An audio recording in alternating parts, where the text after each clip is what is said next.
I knew I was going to take some heat for it, but I wasn't quite sure how much heat. And so I'm making this video today to describe the intimidation tactics that have been used against me to try and silence me.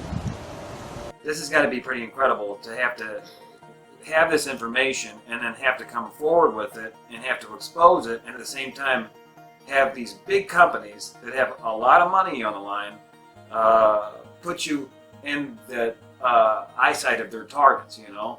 So I can't imagine that it makes it for an easy job trying to come forward about this, you know. Yeah, it's been quite a wild ride. The first time I spoke out was on May 15th in 2015. And before I spoke out, I cried for 3 weeks. I remember I was in Hawaii at a yoga festival, and, you know, again, when you work in the industry, they make it clear how powerful they are, right? And I never wanted to step out against them. But I saw the agenda. I saw that now they're pushing medical mandates. Instead of just giving us a choice to choose the drug or not, they're actually trying to take away our choice to say no. And that is like their final frontier, because then they will have us all so toxic that we're all going to be customers of their drugs, customers of their, you know, the system, the medical system. The hospitals will all be in hospitals. You know, if anyone has noticed, hospitals are now popping up all over the place. Children's hospitals never used to be a thing. Now there's one on almost in every city, and now they're reaching out into regional areas. I mean, it's insane, right? And they need customers for all of these. They need patients. And so I cried for 3 weeks because I felt kind of like this eye-opening awakening of, oh my God, this is where they're going. They are not only, they're going to make it so that people like myself who know can't actually live outside their system. They're going to force us to be customers. And I realized that I had to speak out. And that was not an easy choice. I cried for 3 weeks. On May 15th, I gave my first speech in Anaheim, California, outside the Democratic National Convention, who were, you know, talking about pushing these mandates. And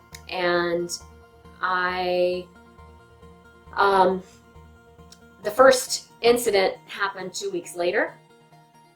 They broke into my house 2 weeks after that. And then they came back 5 times. The first instance, and I'm pretty sure they were in my house this time, was I came home from Sacramento from a rally fighting this medical mandate bill, vaccine mandate bill. The first one happened when I was coming back from the Capitol, a rally in Sacramento against SB 277. We're not going away! We're not going away! We're not going away! And I came home to my Haida key, which was in a rock, and so well hidden, I wasn't actually able to find it before, you know, for a month. I'd hidden it 6 months before, and it was open on my doorstep, like literally on my welcome mat. And I came home with a friend to my Haida key being on my doorstep, open to the key.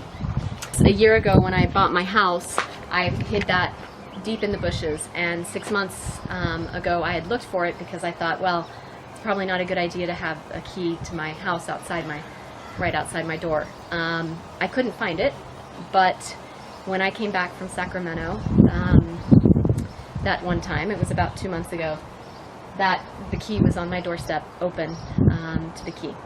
Did any of this stuff happen before? Any of this? Nothing. So that was my first thing, and obviously, like any person, I mean, it's almost like the mafia or the mob. You know, it's like you don't want to wake up with a horse's head in your bed, but well, I mean, corporate intimidation is a thing. Yeah. I mean, what was Blackwater, right? You know, I mean, corporate intimidation.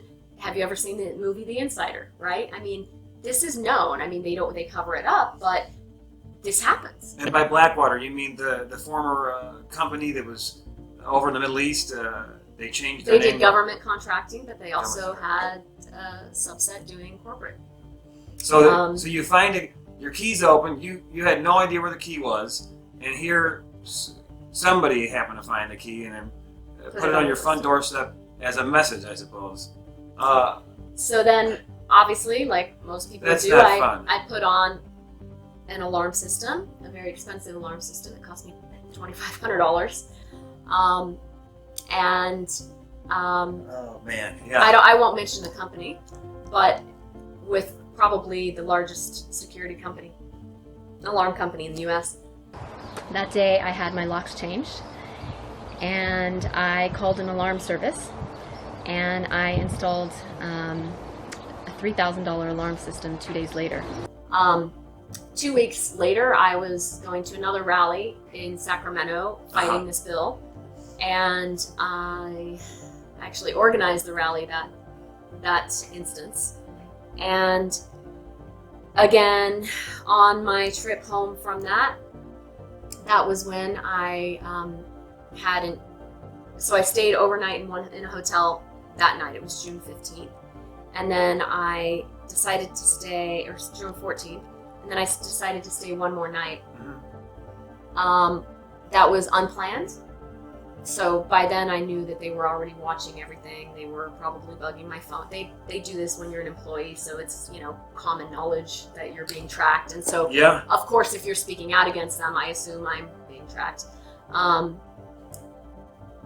I was not meant to be in a hotel that night, but and I don't know if they knew I was, but at 3:45 that morning, there was a break-in into my house. The worst thing was that they coded in my master code to my alarm system that I had just put in my house 2 weeks before. Nobody had that alarm system. I already knew I was being watched, so I did not send that to anybody. Absolutely nobody in this world. Not even my son, not my son's babysitter. Nobody knew that code but me and the company. Like, I literally punched it into their keypad. I never sent it by email. I never sent it by text. Like, absolutely nobody in the world knew that but me. And so there was a report of a break-in, but then they punched the code in within the 15 seconds. So the alarm was aborted, but they were in my house for 5 minutes. Only 5 minutes. It was very professional. I know because of sensor monitors, like motion sensors. So I know where they were in the house. They went into my bedroom. They went down my hall to my bedroom. They were in 2 bedrooms. And then they were in the dining room, and they opened a window to my backyard, which was obviously less visible than my front door, which they came in. And they closed it. And the only mistake they made with that was that they didn't lock it. But of course, maybe I would have thought, if I didn't have the alarm system, I would have thought, oh, maybe I forgot to lock that. Although I never would have. But anyway, I had sensors on everything. And then they left. They coded in the alarm system again, and then they left. And that was at 3:45 in the morning. I got a text about it, and I got an email about it. From the alarm company. From the alarm company. Okay. And obviously, like, that morning, I woke up. You know, I woke up to this, and I was freaking out. Obviously. So what happened apparently is someone opened the front door, went through the front door, picked the lock, and my alarm went off, and they immediately disarmed it with the master code, which nobody had but me. I made sure nobody else had that code. According to the alarm company, at 3:45 in the morning, somebody entered in through the front door, the alarm went off. They disabled the alarm by putting in the master code right away into the panel. At 3:46 in the morning, my hallway monitor sensor went off. So someone went down the hall. And at 3:48, someone opened my dining room window and then closed it right away. And then they went over to the keypad, entered the code again, and then left through the front door at 3:49.